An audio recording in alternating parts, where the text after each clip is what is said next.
नमस्कार, dB live Chhattisgarh में आपका स्वागत है। छत्तीसगढ़ की तमाम बड़ी खबरों के साथ मैं हूं सिमरन कौर। आइए देखते हैं आज की सुर्खियां।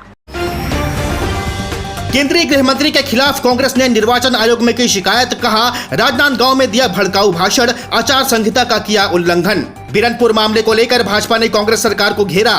केदार गुप्ता ने कहा, तुष्टीकरण की राजनीति कर रही कांग्रेस। और विधानसभा चुनाव के लिए हमर राज पार्टी ने जारी की पहली सूची। बीएस रावटे ने कहा, आदिवासियों के विकास के लिए चुनावी मैदान में उतरे। केंद्रीय गृह मंत्री अमित शाह के खिलाफ कांग्रेस के एक प्रतिनिधि मंडल ने निर्वाचन आयोग से शिकायत की है।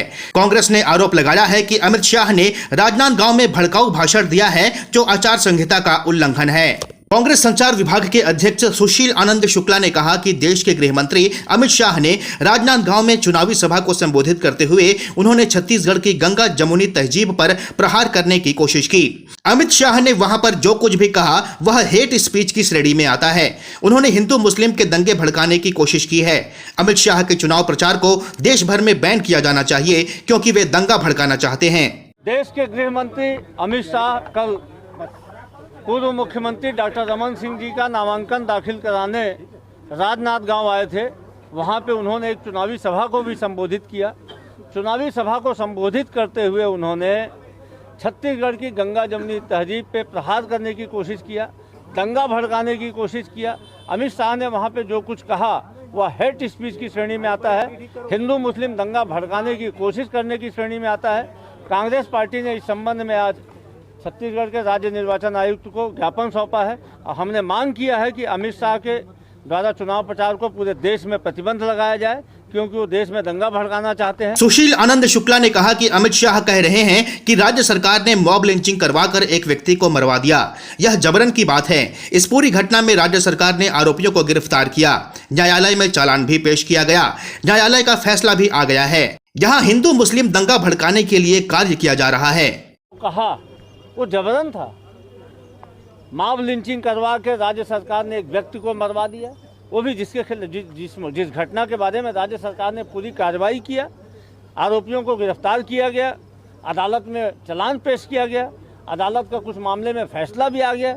उसके बाद इस प्रकार की बातें देश का गृह मंत्री कर रहा है, ये जबरन तुल देने वाली बात है। केंद्रीय गृह मंत्री अमित शाह के बयान को कांग्रेस ने आचार संहिता का उल्लंघन बताते हुए चुनाव आयोग से शिकायत करने की बात कही है।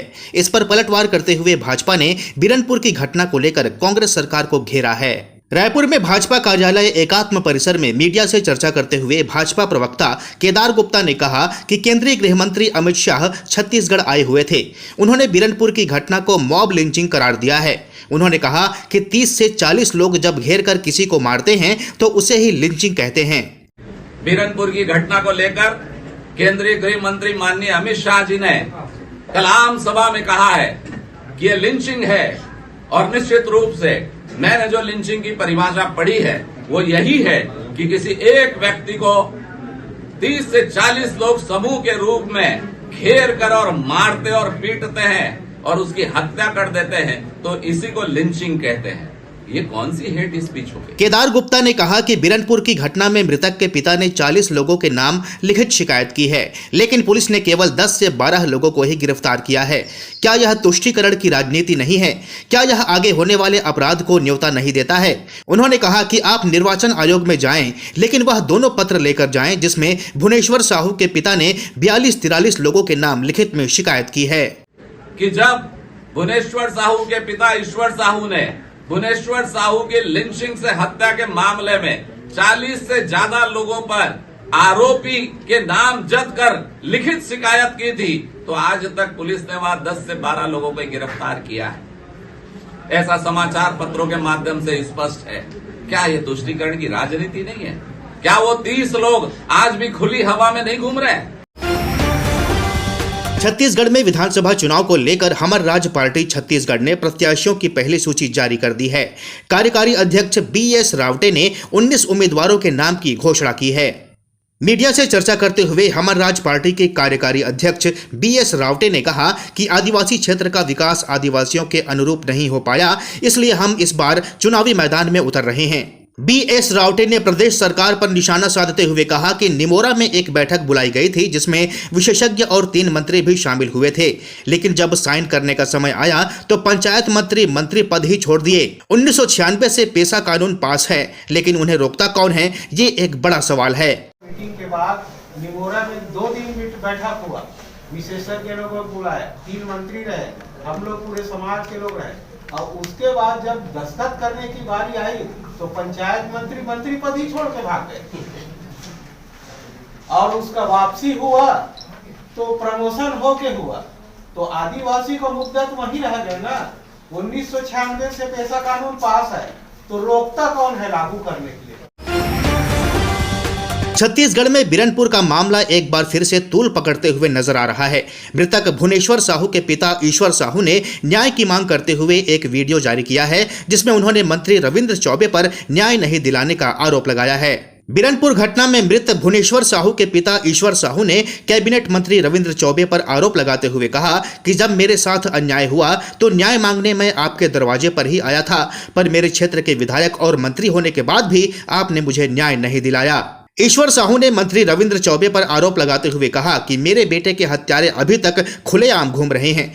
आज जब केंद्रीय गृह मंत्री अमित शाह मेरे हक की बात कर रहे हैं, तब भी आपको पीड़ा हो रही है। ईश्वर साहू ने कहा कि भारतीय जनता पार्टी ने मुझे चुनावी मैदान में उतारा है और मैं हर घर हर क्षेत्र में जाकर अपने बेटे की हत्या के आरोपियों को गिरफ्तार करने की मांग करूंगा, उसको न्याय दिलाने की गुहार लगाऊंगा। कल हमारे देश के गृह मंत्री अमित शाह जी राजनांदगांव आए से वो साजा विधानसभा के बिरनपुर गांव की घटना के बारे में बोलिस। बोला सुन के रविंद्र चौबे जी बोलते गृह मंत्री ला, देश के गृह मंत्री ला ऐसी बातें करना, अपन कद ला गिराना, अपन स्थल ला गिरा दिस, ऐसे बोलते। मैं माननीय रविंद्र चौबे जी से पूछना चाहता हूँ, वो तो आपके क्षेत्र के गांव है, आप वो गांव में एक दिन भी नहीं गए, जब से वो घटना घट रही आप गए नहीं आओ ना। आप अपन कोई एक कार्यकर्ता, कांग्रेस के एक कार्यकर्ता भी नहीं भेजो। मैं माननीय जी चौबे जी आपसे पूछना चाहता हूँ, मैं आपके पास गए हो कि न्याय दे, तो आप न्याय नहीं दे ऊपर से मोल खरीदे कोशिश करो, नौकरी देबो तो 10 लाख पैसा देबो, मैं नौकरी स्वीकार नहीं करो, मोला आज तक के न्याय नहीं मिली। मोर लड़का के कातिल अभी भी घुमा थे, मोर बच्चा के अपराधी अभी भी घुमा थे। छत्तीसगढ़ में विधानसभा चुनाव के लिए भाजपा ने अपनी तीसरी लिस्ट जारी कर दी है। पार्टी की तीसरी लिस्ट में सिर्फ एक ही नाम है। भाजपा ने पंडरिया सीट से भावना बोहरा को प्रत्याशी बनाया है। पंडरिया सीट से भाजपा प्रत्याशी भावना बोहरा ने कहा कि छत्तीसगढ़ की बेटी होने के नाते मुझे इस प्रदेश की माटी पर गौरव है। छत्तीसगढ़ देश का एक ऐसा प्रदेश है जिसकी माटी को हम मां कहकर पुकारते हैं। छत्तीसगढ़ में क्या महिलाएं सुरक्षित हैं? यह प्रश्न बार बार हमारे मन में आता है। भावना बोहरा ने कहा कि आज छत्तीसगढ़ की माताओं व बेटियों के साथ जो दुर्व्यवहार हो रहा है वह देखकर मन बहुत व्याकुल होता है। हम छत्तीसगढ़ की बहन बेटियों का भविष्य किस ओर लेकर जा रहे हैं? हर बहन के लिए ऐसा प्रश्न है जो हमें अंदर तक के झिझोड़ कर रख देता है, जो हमारे अंदर एक घाव पैदा कर देता है। छत्तीसगढ़ में क्या महिलाएं असुरक्षित हैं? ये प्रश्न बार बार हमारे मन में आता है, और हम छत्तीसगढ़ में कैसा भविष्य निर्माण कर रहे हैं, ये प्रश्न हर माता और बहनों के मन में आता है। इस बुलेटिन में फिलहाल इतना ही। बने रहिए DV Live छत्तीसगढ़ के साथ। नमस्कार।